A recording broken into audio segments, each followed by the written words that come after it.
जैसे है मेरा मन,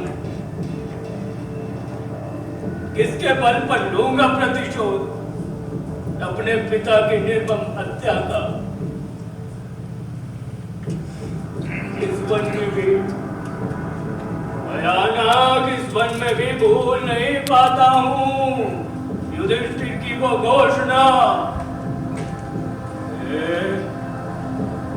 अश्वत्थामा मारा गया,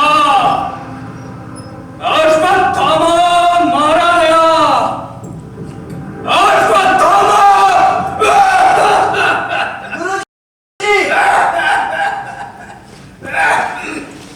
गुरुजी,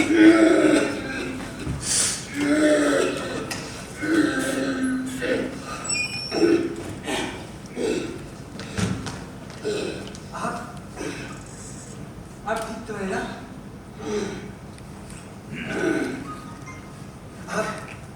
कौन? आप आराम से बैठिए।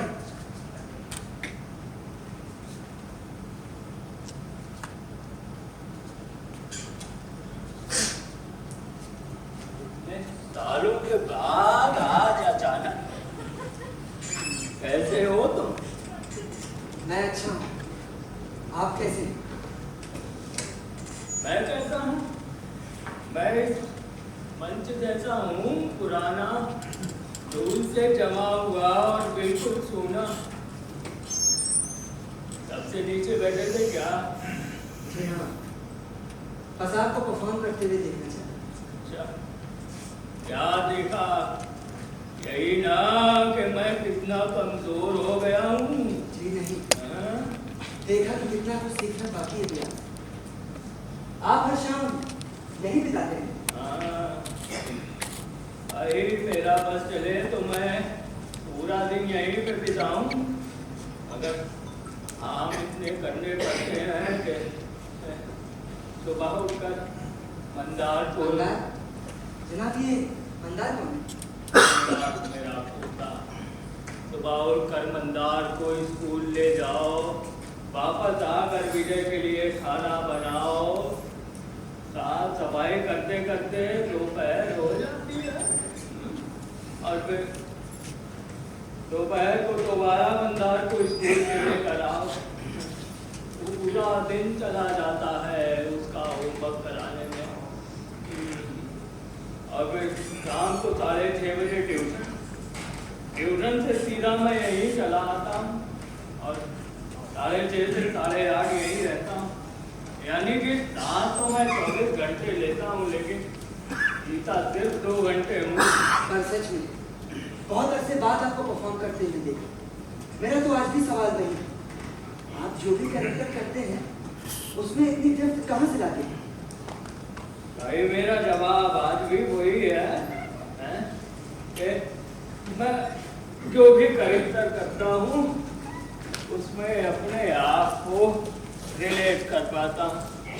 फॉर एग्जाम्पल ये अश्वत्थामा एक ऐसा कैरेक्टर है जिसे मैं अपने आप को सबसे ज्यादा रिलेट कर पाता हूँ। उसकी पीड़ा, उसकी बेचैनी, उसकी लाचारी, और उसे भी तो धोखा देकर परास्त किया गया था ना। आप अब भी नाराज हैं मुझसे? बोल लिया।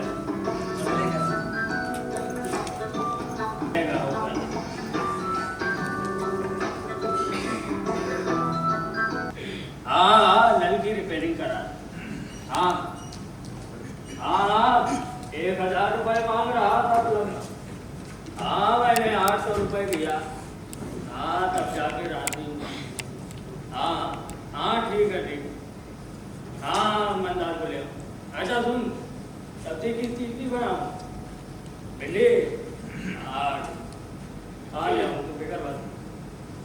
ये सब नाटक आज भी आपने संभाल के रखे हैं। भाई ये कहना ठीक होगा कि इन नाटकों ने मुझे संभाल के रखा, नहीं तो मेरा पता नहीं क्या होता। अगला घोड़ा है बदन। अरे जनाब, आधे अधूरे कुछ याद आया आपको?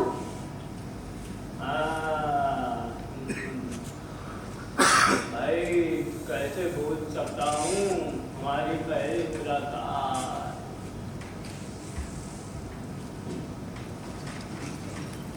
अरे अंदर आ लिखा। कौन? अरे गुप्ता जी बैठे हैं, जूनियर गुप्ता जी। बोले आपको नाटक के घाटे कौन हीरो बताए? हीरो नहीं, अंदर चाहिए। अरे हाँ भाई अंदर आ लिखा। आओ।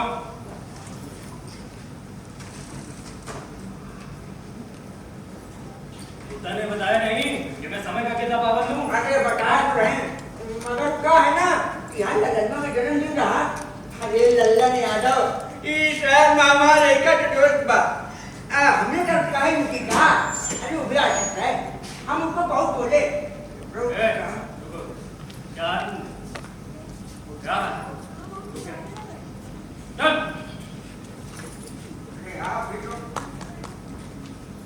अरे हम उसको बहुत बोले कि हमारे कहा कहते हैं कि हाँ ये अच्छा है, तो हमसे बोलेगा कि रेखा तो रोज रोज होएगा, लेकिन थोड़ी ना हो रोज रोज। अरे साढ़े 10 से लेट हुआ भाई। मुंबई में कब से हो? अरे यही कोई 10-12 दिन। और रहते कहाँ पर? अरे यही रहती दादा ने पीजी में 6 लोग के साथ रही थी। हाँ। अच्छा, और इससे पहले नाटक वाटक में काम किया? अरे एक बार हम गांव में बाना सेना का हिस्सा बने लगे, गांव में रामलीला टोली में हमारा डलाग रहा बड़े रामचंद्र की जय।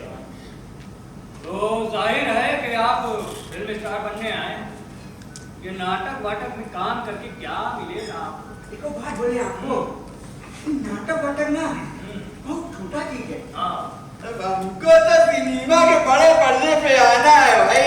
अरे बच्चन साहब वाली एंट्री हो और पब्लिक का डराए ताली वाली बजावे, अब ना मजा है। मगर गुप्ता जी बोले कि नाटक से कलाकार को फिर जल्दी मौका मिल जाता है।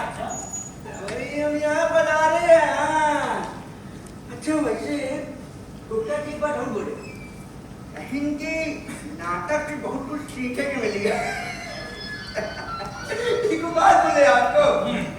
अरे पढ़ाई नहीं गुप्ता जी। अच्छा। उनका नहीं मालूम, हमका कुछ सीखने को नहीं बा। हमका क्या भाव आता है। अच्छा, आपको सब कुछ आता है? बहुत अच्छी बात है फिर ये हमारे। चलिए अभी एक काम कीजिए, जरा हमारे लिए ये पढ़िए तो। हाँ, क्या है? अरे नोटरी है का? पेन लाइट का साइन कर देते हैं भाई। नाटक की स्क्रिप्ट है, जिसे नीचे बैठकर पढ़ना। चलो बैठो। यहाँ। हाँ, और आवाज फ्री रखना, ये सिनेमा नहीं है, थिएटर है। चलो। आधे अधूरे लेखक मोहन राकेश। मोहन राकेश? अरे वो जोड़ी है क्या सलीम जावेद जैसी? नहीं, ये कई आदमी है मोहन राकेश। अरे साला, ये तो बिना सत्तर की लेखक बनवा। इकरा तो नाम है अधूरा, तब इससे आधे अधूरे ना लिखता है। सर्किट हाउस ये दूर का है, पढ़ रहा है ना।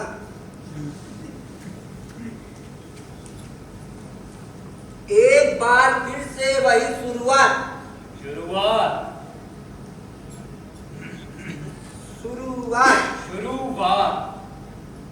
वही तो बोल रहे साहब। वही कहा बोल रहे हो भैया। शुरुआत नहीं, शुरुआत। शाह से, शिरोमणि का शाह। शिरोमणि का शाह ना? शिरोमणि नहीं, शिरोमणि का शाह। देखिए आप जो सा कह रहे हो हमारी जुबान से नहीं निकलत बात। अरे आपको तो सब कुछ आता है ना, तो ये पसीना कैसे? चलिए पसीना पोछिए, आगे बढ़िए, चलिए थोड़ी।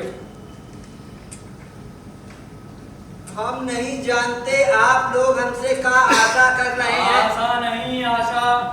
फिर वही गलती कर रहे हो। आशा आशा हम नहीं जानते आप लोग हमसे कहा आशा। फिर आवाज नहीं हो गई। हमारी आवाज मुझे आखिरी रो तक सुनाई देनी चाहिए, बेस होना चाहिए। थ्रो। ये सब कहा है भैया? अरे भैया आपको तो पता है ना सब कुछ। चलिए पढ़िए। देखिए हमका नहीं आवत बा। क्या? अरे हमका नहीं आवत बा। क्या कह रहे हो? सुनाई नहीं दे रहा। अरे हमका नहीं आवत। अरे तेज बोलो। अरे हमका नहीं आवत बा भैया। ये सब कहा है बेटी रो आखिरी रो कहा बताए दी चुपचाप के। देखो मैं नीचा दिखाने का मेरा कोई इरादा नहीं था। मैं केवल इतना समझाना चाह रहा था कि घमंड के चश्मे को उतारोगे नहीं ना तो हर जगह भ्रम ही भ्रम दिखाई देगा। समझे? जाओ जाओ। सही बैठो।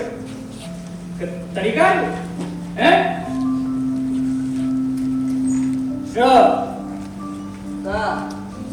ध्यान दो, जब तुम श का उच्चारण करोगे तब तुम्हारी जुबान से हवा निकलनी चाहिए।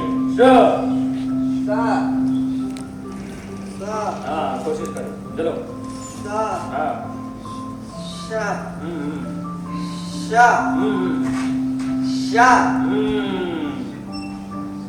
चलो आगे बढ़ो।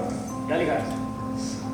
एक बार फिर से वही शुरुआत। शुरुआत। समझ गए? चलो अब आगे क्या करना है, कैसे पढ़ना है, पता है ना? शुरुआत। हवा निकलनी चाहिए।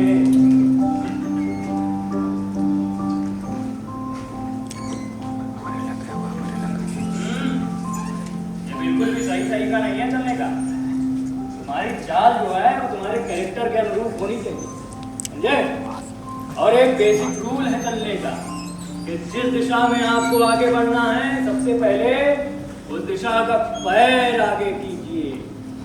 जैसे अभी दाएं दिशा में आगे बढ़ना है तो सबसे पहले दायां पैर, और अगर बाएं दिशा में आगे बढ़ना है तो बायां पैर। अभी तुम मेरी तरह सिंपल चलने की कोशिश करो। आओ। हाँ बिल्कुल। और एक चीज मैं बताना भूल गया कि जो तुम्हारा डायलॉग उसे हमेशा आंख में आंख डालकर बोलो, ठीक है?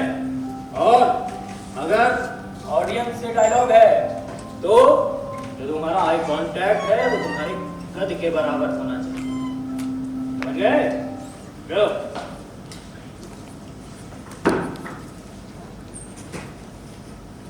ये तुम कहां जा रहे हो? तुम्हारे बिना मैं क्या करूंगा? क्या कर रहे हो? हाँ मैंने कहा था कि तुम्हारी आवाज मुझे आखिरी रो तक सुनाई देनी चाहिए।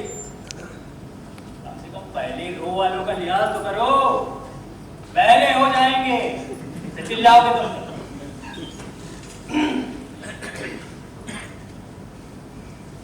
अभिनय में सबसे जरूरी होता है वॉइस मॉड्यूलेशन और वेरिएशन। एक एक डायलॉग को अलग अलग तरीके से बोलना। अभी क्या डायलॉग तुम्हारा? ये तुम कहां जा रहे हो? तुम्हारे बिना मैं क्या करूंगा? हाँ अभी मैं इसको तुमको अलग अलग तरीके से बोल के दिखाता हूँ, ठीक है? चलो। ये तुम कहां जा रहे हो? तुम्हारे बिना मैं क्या करूं? ये तुम कहां जा रहे हो? तुम्हारे बिना मैं क्या करूं? ये तुम कहां जा रहे हो? तुम्हारे बिना मैं क्या करूं? समझ गए? चलो आगे बढ़ो।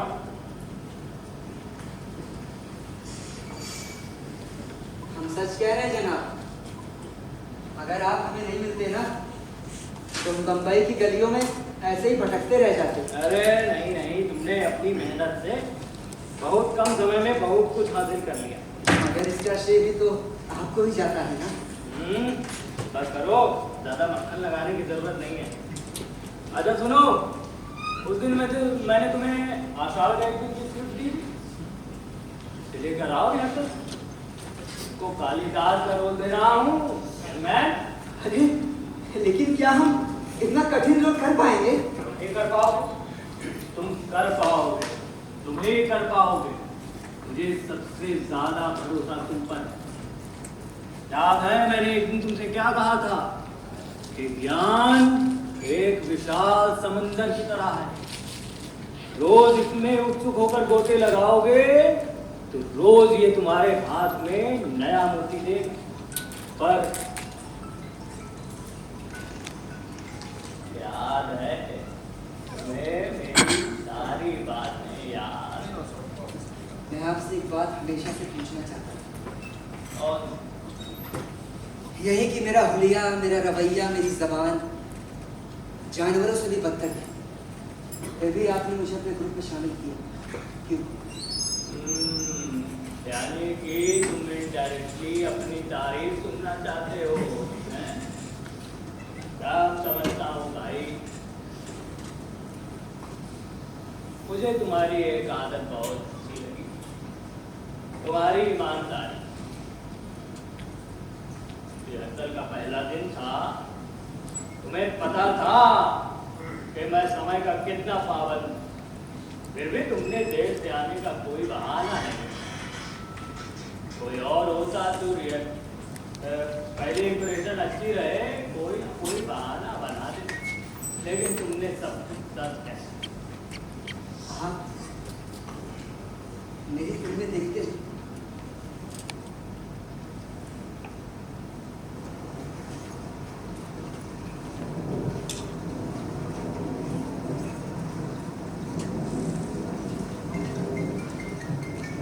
आप अब भी नाराज हैं मुझसे?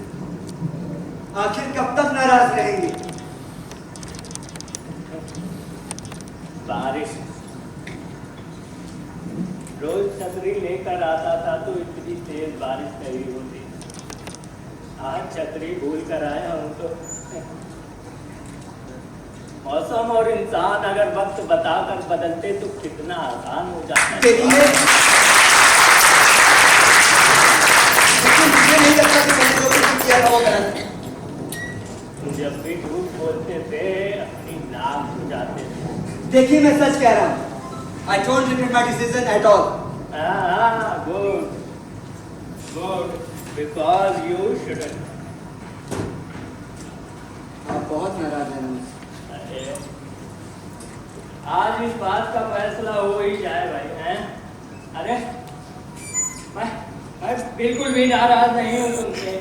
आप जब भी झूठ बोलते थे अपना सिर खुजाते थे। इसका मतलब है कि हम दोनों ही एक दूसरे से झूठ बोल रहे हैं, अंधेरे में ढकेलते जा रहे हैं एक दूसरे को।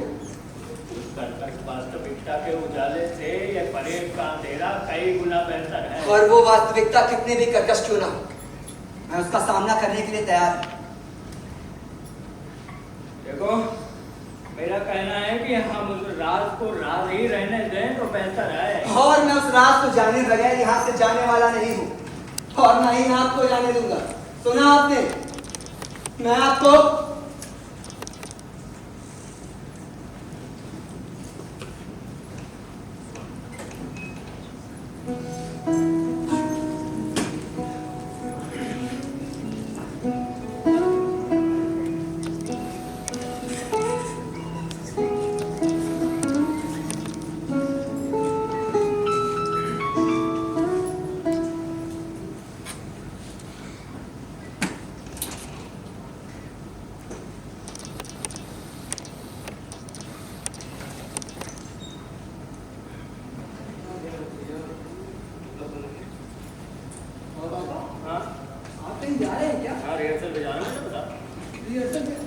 नहीं पापा, आज मैं आपको कहीं नहीं जाने दूंगा।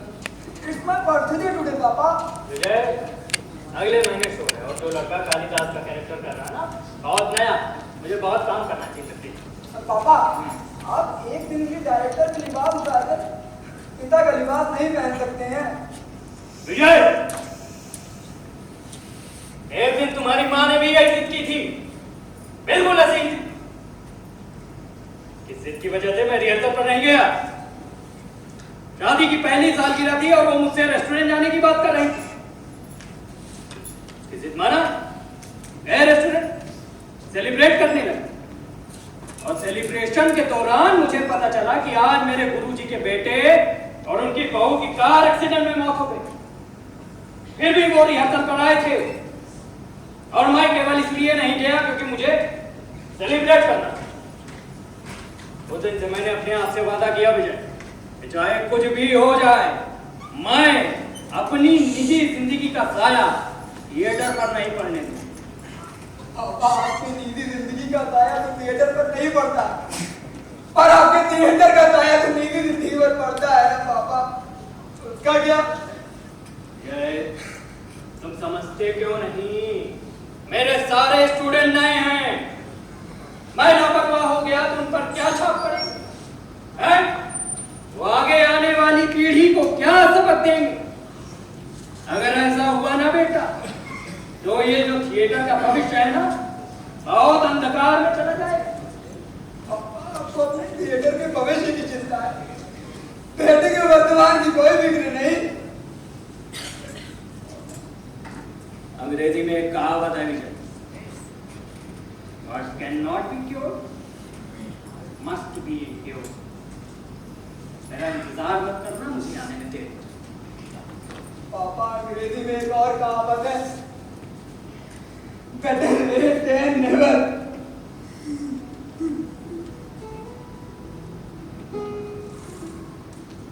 Happy birthday to me।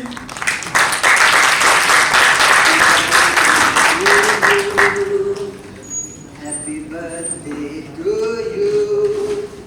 Happy birthday, happy birthday, happy birthday to you.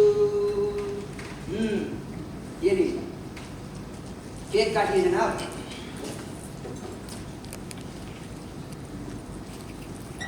आज मेरा जन्मदिन है क्या? भूल गए? आज 19 जुलाई, केक काटिए जनाब। अरे, अब मेरी जिंदगी में जश्न मनाने लायक कुछ बचा नहीं है बेटा।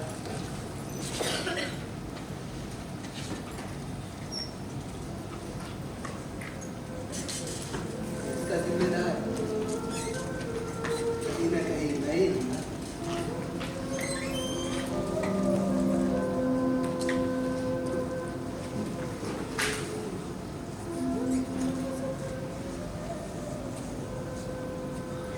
तुम्हें पता है मतदार का ट्यूशन कहाँ पर है?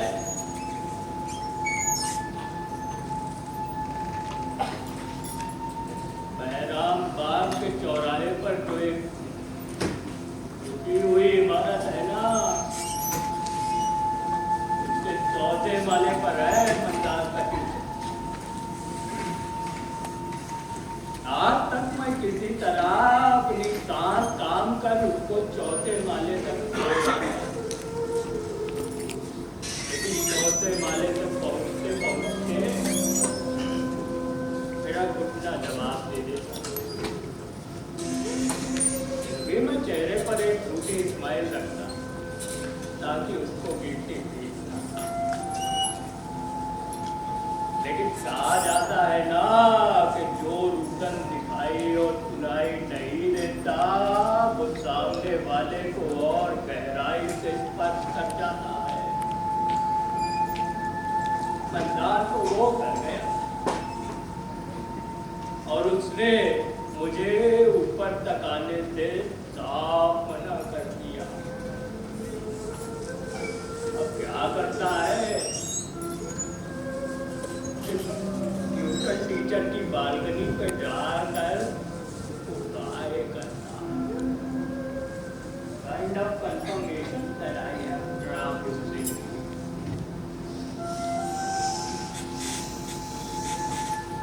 अब तुम्हें पता है कि जब तक वो ऊपर जाता है मैं क्या करता हूँ?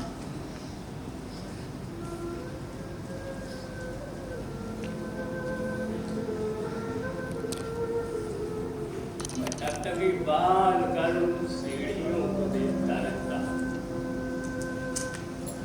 और ये सोचता हूँ कि जो भी इन सीढ़ियों का इस्तेमाल करते होंगे उनके लिए वो क्या है?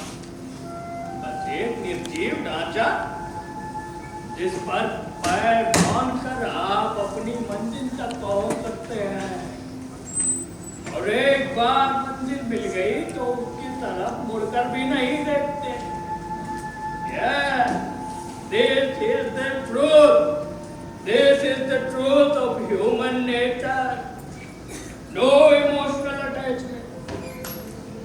उस इमारत में कोई लिफ्ट नहीं है, इसलिए सीढ़ियों का इस्तेमाल राजी खुशी नहीं किया जाता, बल्कि इसलिए किया जाता है क्योंकि और कोई चारा नहीं है।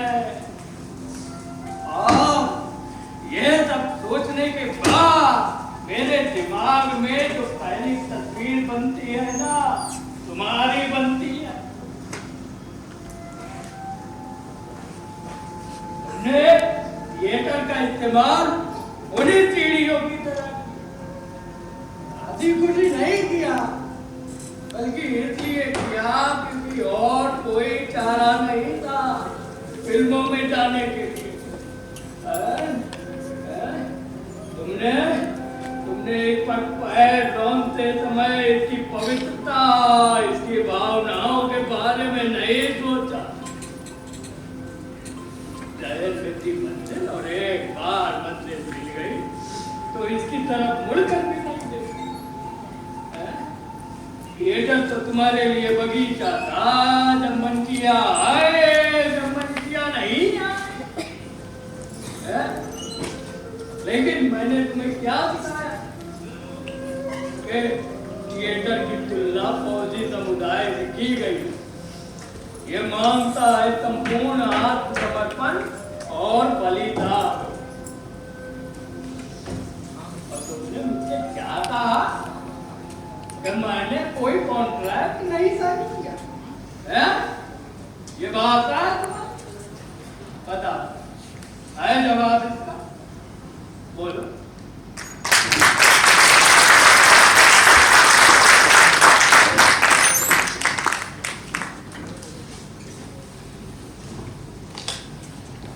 और ऐसी कौन सी बात मैंने कह दी जो आप इतना भला करें? और वैसे भी मैंने कोई कॉन्ट्रैक्ट साइन नहीं किया। कॉन्ट्रैक्ट? ये तुम कैसी बातें कर रहे हैं? जरूर तुम्हें किसी ने भड़काया है। देखिए, हम कोई खिलाड़ी नहीं है कि हमने कोई चाबी भरेगा और हम नाचेंगे। अच्छा, एक दिन में ऐसी क्या ट्रेनिंग हो गई कि? देखिए, बात एक दिन की नहीं है। हम कई दिनों से कहने की कोशिश कर रहे हैं कि हम थिएटर छोड़ना चाहते हैं। और वैसे भी कौन सा आसमान टूट पड़ेगा आप पर अगर आपका एक मजदूर कम हो जाएगा तो? मजदूर? हाँ, मजदूर। अरे हम सब मजदूर ही तो हैं जो आपकी महत्वाकांक्षाओं का बोझ उठाते हैं। अरे इतना शोषण तो कोई किसी मजदूर का नहीं करता। देखो, मुझे पता है कि ये बेहुदा ख्यालात तुम्हारे नहीं। अब मुझे जल्दी से उसका नाम बताओ जिसने तुम्हें भड़काया। कितना विश्वास है आपको, कितना यकीन कि हम इतने आत्मनिर्भर हो ही नहीं सकते हैं कि हमारे अपने निजी विचार हो, हमारे अपने निजी मत हो सके। अरे आपको तो सिर्फ तानाशाही करनी है ना।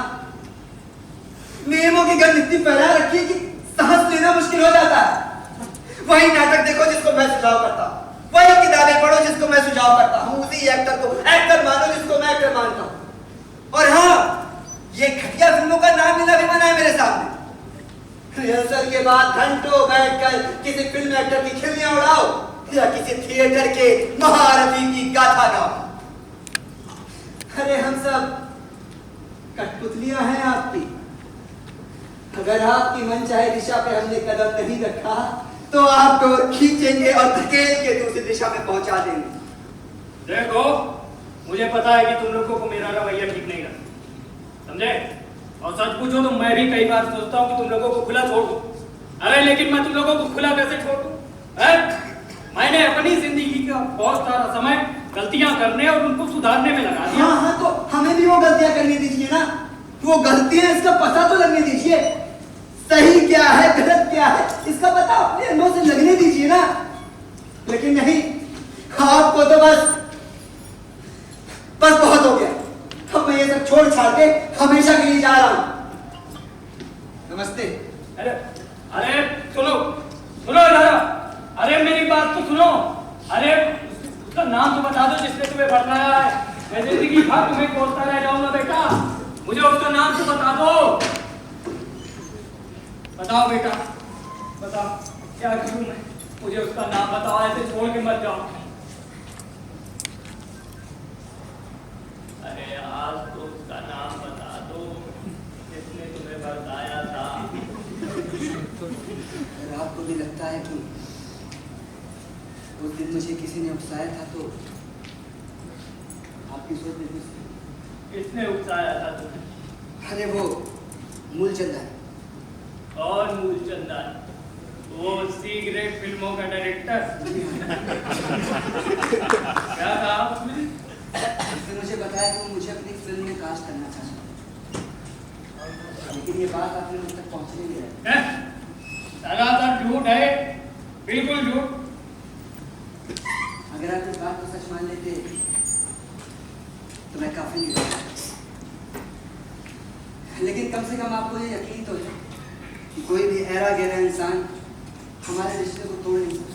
देखो, ये गोल मोल बातें घुमाना बंद कर।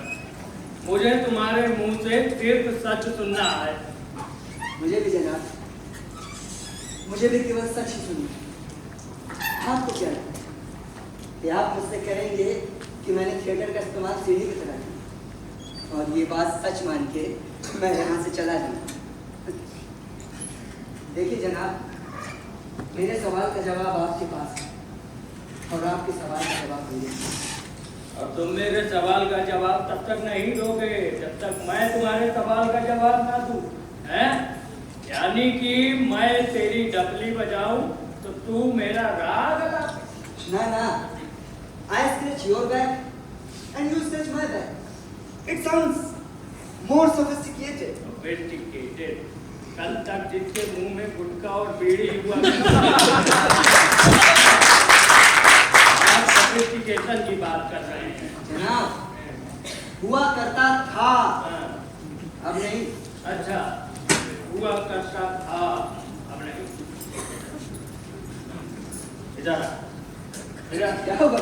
इधर आ, बैठ। अरे कुछ नहीं है। अरे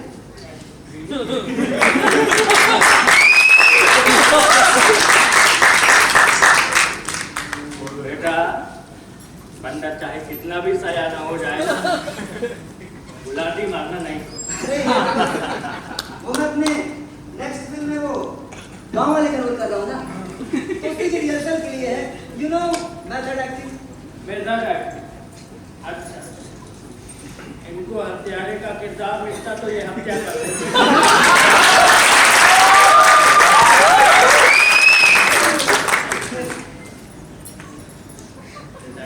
इनके बॉलीवुड में जिन्हें तानिश लेवस्की का पूरा नाम तक नहीं पता, वो भी मेथड एक्टिंग करने का दावा कर रहे हैं। जनाब, ये तानिश लेवस्की कौन है? वाह, अब हुए ना सच्चे बॉलीवुड अभिनेता। सालों बाद भी बॉलीवुड को लेकर हाथ गिराए नहीं बदलेगी कैसे बेटा? रोज मैं आप जैसे लोगों से मिलता रहता हूँ, आपसे मिलके मेरी राय और मजबूत हो गई। लेकिन आपको एक बात माननी पड़ेगी, ये इंडस्ट्री ने थोड़ी बहुत तरक्की तो कर दी। हाँ, थोड़ी बहुत तरक्की कर। पहले स्टोरी बाहर से ले आते थे, हैं? अब क्या, composer, screen play writer, director, actor सब बाहर से ही ला रहे हैं। ऐसा चलता रहा ना बेटा तो ये पब्लिक भी बाहर से ही बुलानी पड़ेगी।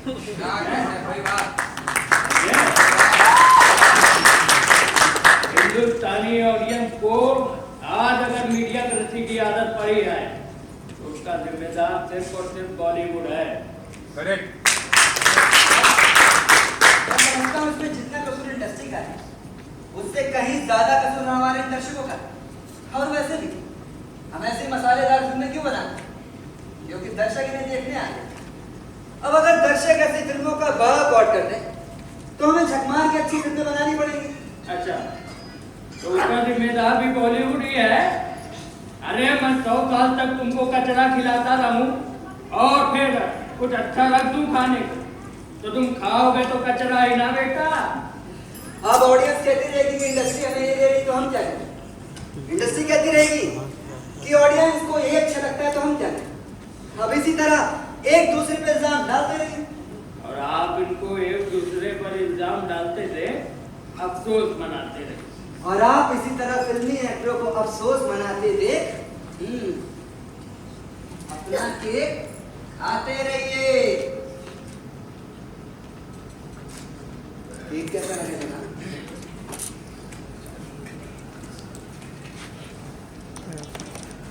फ्लैश कुमार भाई सच कहूँ तो वजह कुछ भी रही हो, आज मैंने बड़े दिनों के बाद अपना जन्मदिन मनाया। चलिए आज रात इस रात से पर्दा हटा ही देते हैं।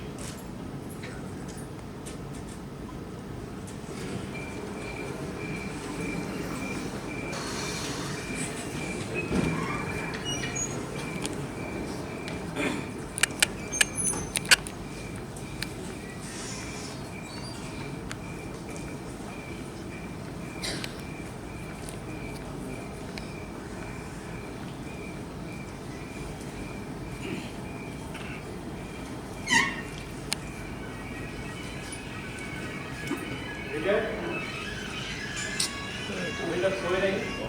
यूं कहते हैं आपके पापा, महाराष्ट्र की टॉप इंजीनियरिंग कॉलेज है, एक्साइटमेंट कितनी है, क्या बताऊं पापा। देखो मुझे तुमसे कुछ बात करनी। पापा कॉलेज पूरे में तो क्या हुआ, मैं आपसे मिलने आया था। पहले मेरी बात तो सुनो यार। पापा आपको पता है पिछले साल कॉलेज के कट में मैं 92% ले आया। इस साल मैं दिन रात मेहनत करूंगा ताकि अच्छे मार्क्स आए। और पापा थैंक यू सो मच, सबसे बड़ी प्रॉब्लम तो पैसों की थी ना, जिसे आपने सॉल्व कर दी। थैंक यू सो मच पापा। बेटा वो पैसे भी किसी और को दे दूंगा। पापा मेरी फीस पूरे 2 लाख रुपए। हाँ मैं दे दूंगा। लेकिन पापा ऐसा कैसे कर सकते हैं, ये मेरी जिंदगी का सवाल है पापा, अब मैं क्या करूंगा। ध्यान दिए है ना, वहाँ भी किसी की जिंदगी का ही सवाल था। लेकिन पापा मैं आपका बेटा हूँ, आप मेरे साथ ऐसा कैसे कर सकते हैं पापा। सो जाओ पापा, यार। पापा मैं क्या करूंगा, पापा कुछ तो बोलिए, मैं आप कैसे कॉलेज जाऊंगा पापा प्लीज, पापा पापा।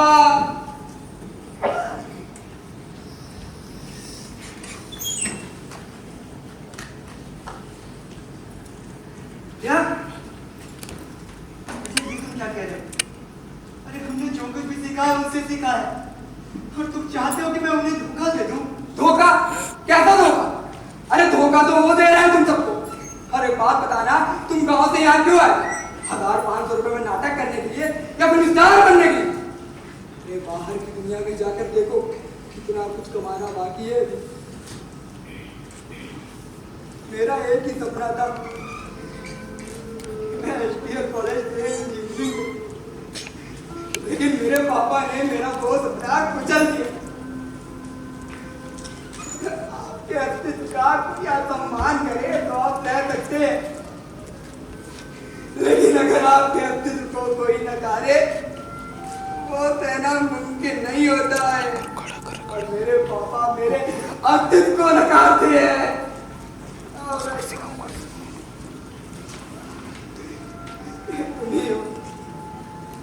मेरे पापा को मुझे बता सकते हैं। हाँ मेरे पास कोई ज्यादा लगाव तुमसे है। हाँ हो सकता है कि उन्हें धोखा दे दो तो ये बर्दाश्त ना कर पाए, ये बिल्कुल हो सकता है। इसलिए मेरे पापा मेरे पास लौट आएंगे। तो प्लीज प्लीज मेरे पापा को मुझे लौटा दो, प्लीज मेरे पापा को लौटा दो। बोले करोगे ना, बोलो बोले मेरे पापा को लौटा दो, मेरे पापा को लौटा दो प्लीज।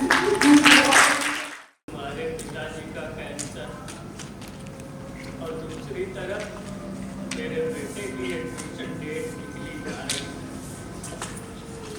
फिर भी मैंने बिना कुछ सोचे समझे सारे पैसे तुम्हें दे दिए, लेकिन तुमने मेरा साथ छोड़ दिया।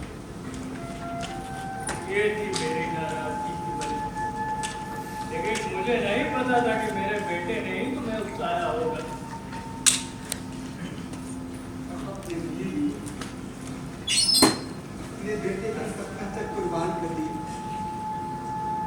वो भी यही पर सोचे बगैर। कैसे? यकीन करना मुश्किल है ना कि मेरे अंदर भी जज्बात हो सकते हैं।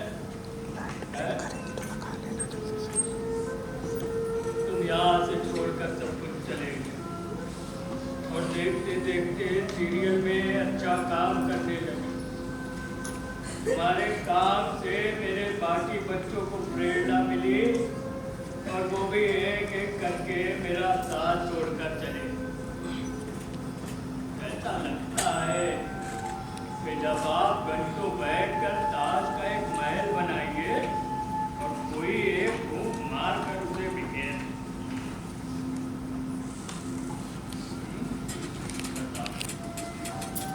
कैसा लगा? मुझे माफ कर दीजिए, प्लीज मुझे माफ कर दीजिए, मुझे माफ कर दीजिए। अरे उठो, उठो। माफी तो मुझे तुमसे मांगनी चाहिए। तुमने एक बार भी अपने आप से पूछा कि मैंने वो पैसे तुम्हें क्यों दिए? हैं? मैंने वो पैसे तुम्हें इसलिए दिए ताकि तुम अपने पिताजी का इलाज करवा पाओ और सारा ध्यान टेंशन फ्री होकर थिएटर पर दो। यानी तुम्हें पैसे देते समय मुझे तुम्हारा ख्याल नहीं था, थिएटर का ख्याल। कितना स्वार्थी हो गया था मैं। अरे काश मैंने भी लेके सपनों को थोड़ी अहमियत दे दी हो, काश मैंने उसे थोड़ा सा समय दे दिया होता, काश मैंने अपने बच्चे को थोड़ा सा प्यार कर दिया। आज मैं और विजय इस प्रोग्राम पर आकर खड़े हैं ना, उसका जिम्मेदार सिर्फ और सिर्फ मेरा स्वार्थ है। अरे हम कलाकार इतने स्वार्थी क्यों हो जाते हैं, जो अपनों को छोड़कर कला के पीछे भागते हैं? वो ये क्यों बोल जाते हैं कि अपनों को खुश रखना भी तो कला है?